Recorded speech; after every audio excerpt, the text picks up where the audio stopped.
Bon, pour ceux qui veulent faire du coup le Loi Paxel ou ces éléments-là, du coup qui se font avec Art Nouveau, je vais vous expliquer un petit peu rapidement comment fonctionne Art Nouveau parce que je me suis cassé le crâne dessus et je me suis dit ça peut être sympa si on vous speedrun un peu tout ça. Donc Art Nouveau, globalement, on fait les petites étapes qui nous disent il faut choper du coup de l'Archwood, l'Archwood Log, donc en gros de l'arbre Archwood.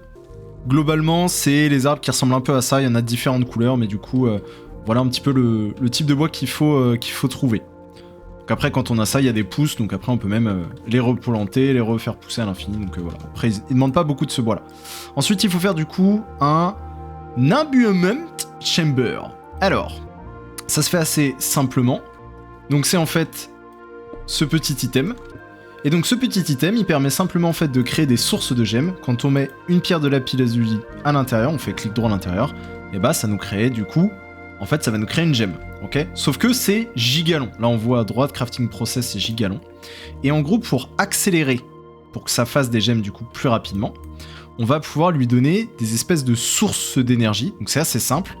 On peut le faire de plusieurs manières, soit par exemple ici avec... Il y a marqué donc growth of plants, c'est-à-dire quand les plantes grandissent. On peut le faire avec les mobs qui meurent, on peut le faire avec des potions, avec de la nourriture, etc. etc. Moi ici j'ai un champ qui pousse à l'infini, donc c'est plutôt simple. Je l'ai fait avec le champ. Donc comment ça marche? Ici il y a marqué que c'est avec le champ, donc on craft ce petit item, donc pas très compliqué, il faut juste 2 sources de gemmes.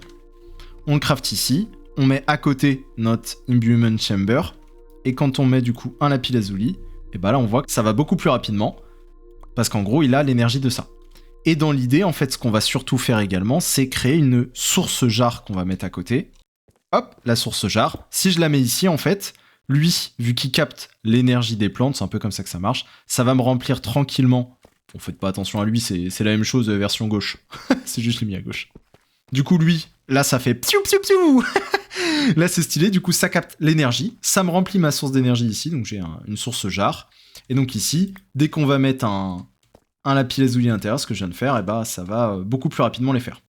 Et pour ceux qui veulent du coup un petit peu optimiser la production de gemmes, bah il suffit simplement de mettre un coffre avec des pipes. Ici, vous mettez votre lapis-lazuli, ça peut être connecté à votre stockage en ligne, entre guillemets, et ensuite ici ça récupère, vous mettez juste du coup une whitelist entre guillemets pour que ça récupère que des sources gemmes, sinon ça va aspirer automatiquement, et puis là du coup bah ça va faire des sources gemmes tranquillement. Donc après on peut stocker les sources jars qu'on peut mettre tout autour, ça va les stocker. Et ça, pareil, on peut en mettre plusieurs pour faire après plein de gemmes. Pardon.